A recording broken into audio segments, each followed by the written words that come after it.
everybody, it's John here. Thank you for watching our video. Today, we're going to be talking about the current market conditions. And today I have my special guest, Mr. Nathan Burch. He is the Senior Vice President of Vellum Mortgage. And so Nathan, thank you so much for taking the time today to be here with us. My pleasure. Happy to be here.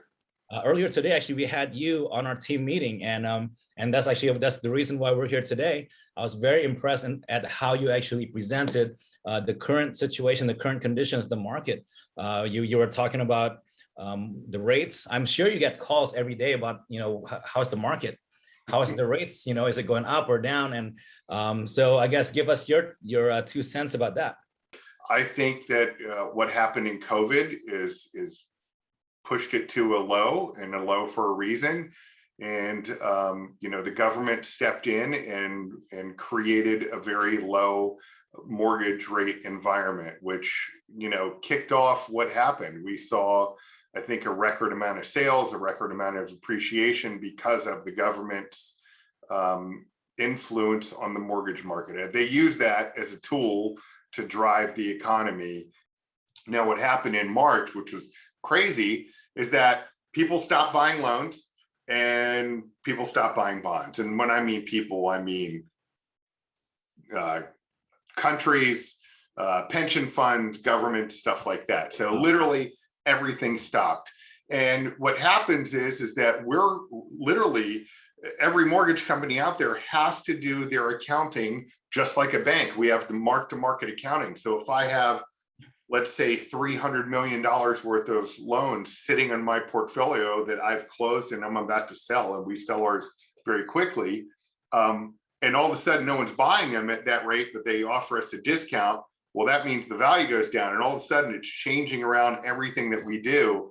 We're getting margin calls, and the bonds that we bought, we're getting margin calls on those. It was a really tumultuous time. I thought that maybe 50% of all the independent mortgage companies in the country were going out of business. And then, just like we had hoped, the government stepped in, and not because they want to save a mortgage company. I don't think it's ever about that, but they have to drive the economy, and they have to have people spending money. When They have people sitting inside their house and not doing anything, and manufacturing shut down and everything, that was their way to drive the market, was to lower mortgage rates. And they do that by buying the bonds. And behind the scenes, they are buying all of the bonds. I think probably 90% of all the bonds. And how much of an impact did that play in the appreciation and the prices that we saw in the last 18 months? Yeah, so it had a pretty dramatic effect on interest rates. We were in the high threes before COVID, and then it just dropped pretty quickly. And then it went down, I think probably, if I remember correctly, probably November of last year was probably the lowest we saw of the rates. And then they've, really gradually gone up. I think the reason I've been getting calls lately is because rates over the past week or so have gone up, and there's a lot of activity going on. Just someone who watches CNN or CNBC and reading the paper.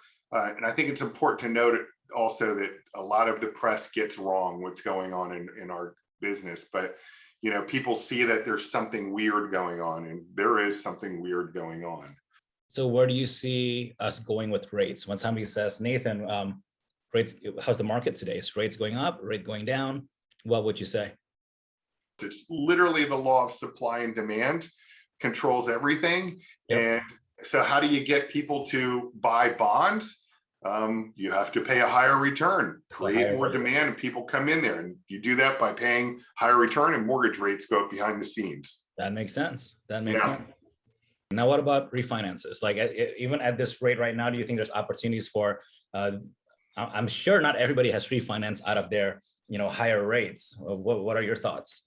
I find it amazing. I talked to someone like last week, and they still had a 4.875% interest rate. And I'm thinking like, wow, where have you been? I mean, there are still people, I think people don't understand. They're like, hey, I've been in my house for 16 or 17 years. I don't want to reset to a 30-year. And that's not really how it works. I mean, I use a tool that a lot of loan officers don't work, but shows the benefit and over time. And, let's face it, if you're paying 3% to borrow money for a house, and you stuck the savings, and you really did it though, not just went out and bought a new BMW. Some people are known to do. Which some people do, by the way. Yeah, They but take that's that a way to, savings and yeah, they buy that's something else. that's a way to build, that's a way to build an investment and build a nest egg. And, you know, you show people that, or how do you move down to a 15-year fixed and look at the interest you'll save over time. The other thing I tell people is, you know, you're buying a home. You're not buying a stock portfolio. You're not buying a business or anything like that. So, you know, the only thing I can really compare to is that I bought my house in the absolute peak of the market in May of 05. And I paid, you know, $667 for my house. I probably put 250 grand into it while I've lived here. And it's worth $9 to $9.15. And some people are like, oh, that's a terrible investment. You know, you put more in it or you're equal there, but everyone forgets that you're borrowing money, and that utility value of money is what you'd spend renting or anything like that. But I paid my loan down the whole time. So yes, I have money in my house, and it's provided me safety and security, and no landlord has come to me and said like, hey, I'm tired of being a landlord. I'm selling your house in 3 months. You got to go. My kids grew up here. They ride their bikes down the street. They go to the same school. Their friends are here. I can paint the bathroom whatever color I want, and it's mine, and I'm paying down my loan. So, you know, just by living here, I still have, you know, almost $500,000 in equity just by paying the same money I'd pay someone else to live here. I've just paid my loan down. So this is the easiest way to build wealth in the United States, is to be a homeowner. Our system is specifically set up for that. You know, can I share my screen, John, for just 2 minutes? I'll give you an example of what I have here. Absolutely. Here is kind of the appreciation of homes since 2000 is the baseline. So right around January of 2000 is where you see the national Case-Shiller home price index is 100. So when it goes up in relation to that. So you can see here easily that this is DC, is this pink one. The blue one right here is the national one. 2006, it was 183. So, 83% higher than it was nationally. And DC was 152, what's that? 1.5% higher than it was before. And then, we saw the pullback here. So we went down, DC went down to 169. And then we had this slow, normal, average market coming in here where our home values are growing and growing and growing. And then you see 2020. Look at that jump right there. I'm guessing that jump is like March right there, right? Yeah. So people look at that and say like, wow, it's higher than it was before the crash. It's gone up here, and it's gone up pretty tremendously. Yeah. If we think about the date there, but what we really need to look at here is when did that happen? And so this should be, so we see here, March, it starts here, and then all of a sudden it takes a while to hit the market, and then zoom, going up, right?